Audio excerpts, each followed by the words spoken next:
Shalom jemaat Tuhan, kita berjumpa lagi dalam renungan harian Kamis. Kembali kita akan merenungkan tentang kitab Yunus. Kita mulai lagi dari bagian yang awal, bagaimana kita berelasi dengan firman Allah. Yunus mengingkari panggilan Tuhan. Datanglah firman Tuhan kepada Yunus bin Amitai. Demikian, bangunlah, pergilah ke Niniwe, kota yang besar itu, berserulah terhadap mereka, karena kejahatannya telah sampai kepadaku. Tetapi Yunus bersiap untuk melarikan diri ke Tarsis, jauh dari hadapan Tuhan. Ia pergi ke Yafo dan mendapat di sana sebuah kapal yang akan berangkat ke Tarsis. Ia membayar biaya perjalanannya, lalu naik kapal itu untuk berlayar bersama-sama dengan mereka ke Tarsis, jauh dari hadapan Tuhan. Nah, hari ini topiknya adalah lari dari Allah. Diambil dari Yunus pasal 1 ayat 1-3. Nah, saudara, kita kembali mengingat Allah memerintahkan Yunus untuk pergi ke Niniwe. Tapi dia lari ke arah berlawanan. Mengapa dia melakukannya? Kita sudah melihat bahwa akar dari pelariannya ini, Yunus gak taat ini adalah dia tidak percaya kepada kebaikan Allah. Tidak percaya Allah itu punya maksud yang baik. Jadi ini dasarnya, saudara. Jika kita mau memahami perilaku kita, kita harus memahami bahwa setiap dosa melawan Tuhan, dasarnya adalah tidak percaya kepada Allah. Kita tidak percaya kepada Allah dan kita berasumsi bahwa Dia tidak benar-benar baik pada kita. Sehingga ketika kita memberikan Tuhan kendali penuh, kita akan sengsara. Nah, saudara, sejak Adam dan Hawa, mereka tidak pernah berkata, mari kita berbuat jahat, mari kita hancurkan hidup orang lain. Enggak, saudara. Adam dan Hawa hanya mau bahagia. Tapi mereka ditipu oleh iblis, mereka hanya meragukan Tuhan.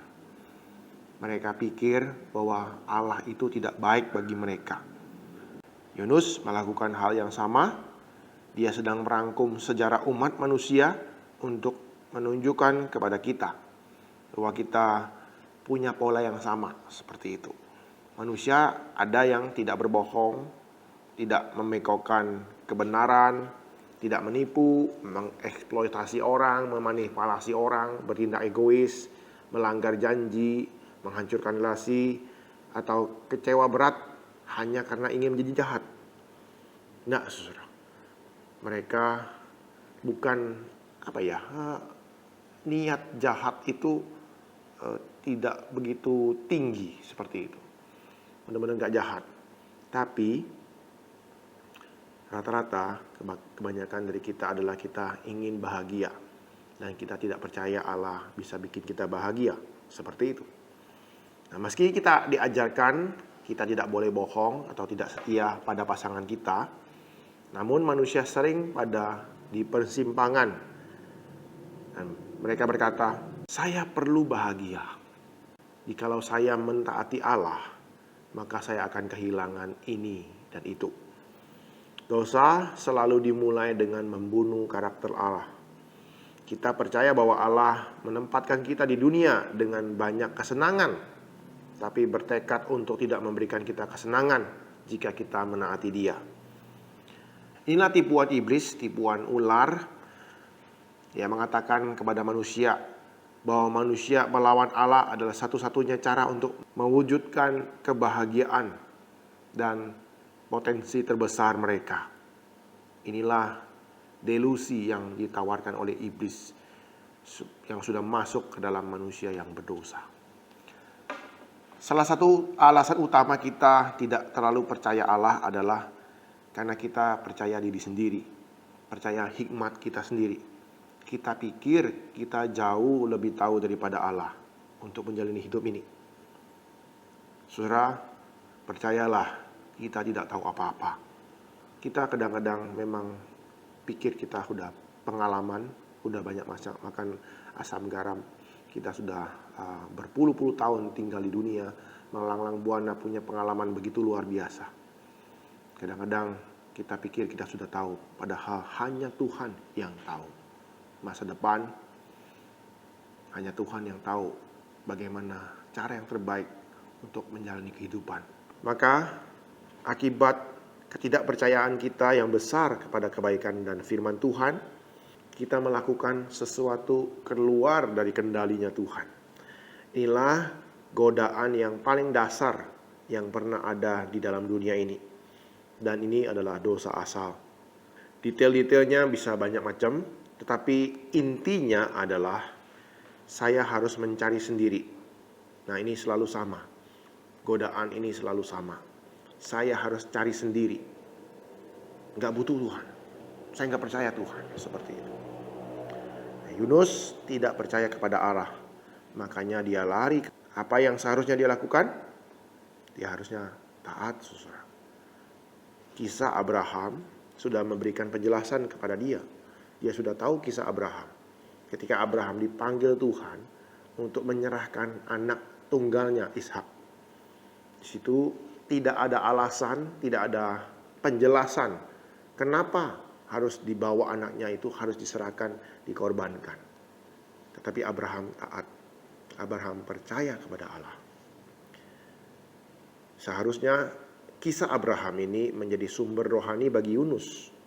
Dia harusnya meneladani Abraham, percaya kepada Tuhan. Meskipun gak tahu alasannya.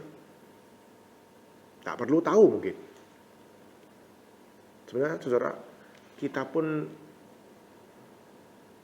harusnya benar-benar percaya kepada Tuhan. Kita punya banyak contoh. Kita punya banyak saksi mata tentang percaya kepada Allah.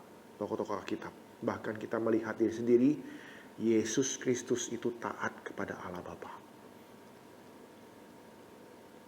Yesus Kristus adalah contoh yang paling besar. Dia yang menyelamatkan kita di bawah tekanan yang tak terbayangkan.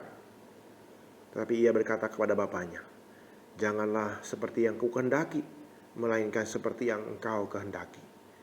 Yesus menyerahkan diri, mempercayakan dirinya kepada Bapanya.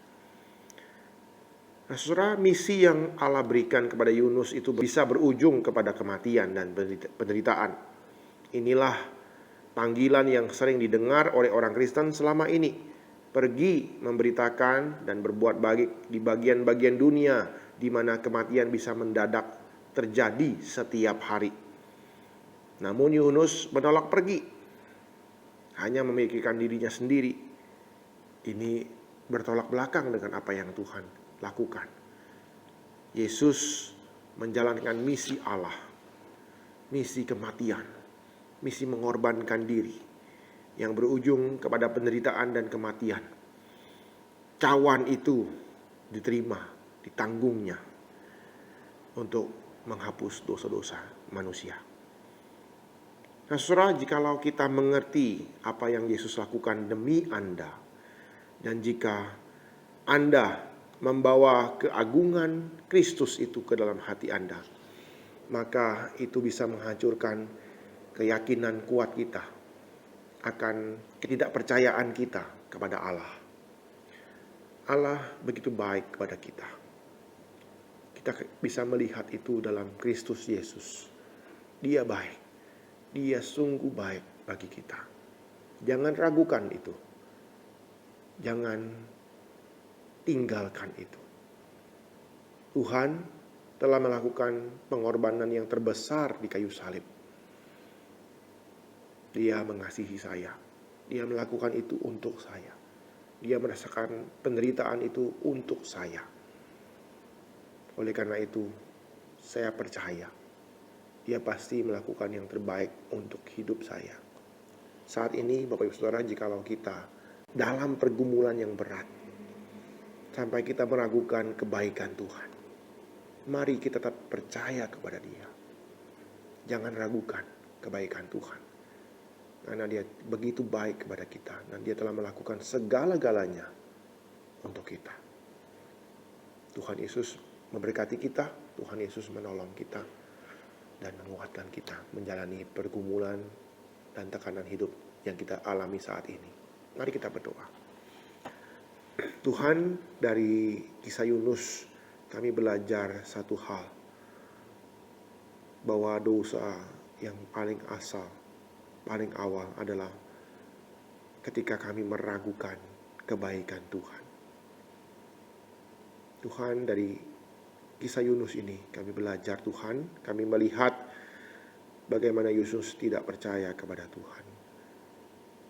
Bahwa Tuhan itu baik, Tuhan itu tahu yang terbaik. Tolong kami Tuhan, dalam kehidupan kami melihat kisah Yunus, melihat kisah Abraham, melihat tokoh-tokoh Alkitab yang lain, dan melihat anak-Mu Tuhan yang telah Engkau korbankan untuk menghapus, menebus kami, memulihkan hidup kami. Biarlah itu cukup Tuhan untuk menolong kami terus bisa percaya kepada Engkau. Percaya Engkau baik bagi kami. Engkau memproses kami. Semakin hari semakin mulia, semakin hari semakin serupa dengan anak-Mu, Yesus Kristus Tuhan kami. Terima kasih Bapa, terima kasih Yesus Kristus, terima kasih Allah Roh Kudus. Dalam nama Yesus Kristus kami ucap syukur dan berdoa. Amin.